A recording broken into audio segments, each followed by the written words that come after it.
Let's talk about another activist as well, activist activity, because no one is sleeping at Starboard. They are a hive of activity right now. We could take this in so many different ways. We can. Well, let's start by going into my terminal, because I've actually pulled up something which I hope shows us a little bit about what they've been up to. So you have these three lines. This is year to date, three of the campaigns that they're sort of most actively involved in right now. So we have, in the purple, we have Forest City, which is a real estate company. That's down about 16% since the start of the year.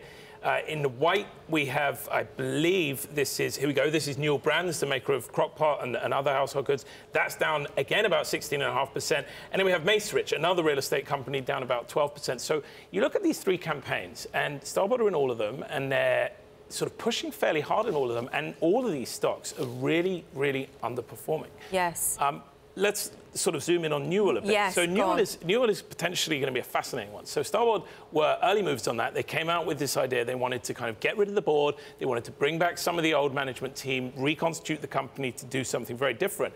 Carl Icahn shows up and says, actually, you know what? I've also got a plan here. The board have welcomed Carl Icahn in, and he's going to get some of his directors on the board. Starboard came out yesterday and said, well, we don't think he should get all his directors. We want some of our directors as well. Now, they should take note. Carl Icahn is a very obstreperous opponent, as Ackman will testify in things like Herbalife. So it's going to be fascinating to see, does this become another sort of activist v. activist? But to be clear, they're saying that he's not going far enough. Icahn's not going far enough in what he's demanding from the company. So they're trying to be more active. They're trying to be more active. And there is some sense, so look, the company obviously welcomed Icahn in, and they're sort of using him almost as a poison pill to dissuade other activists from coming in.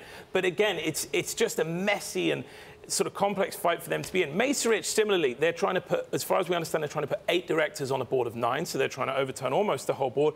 They think the company should sell themselves. From what I understand, talking to people familiar with the company thinks now is not the right time to sell themselves. They also are not convinced there is real interest in them. So that is a messy fight.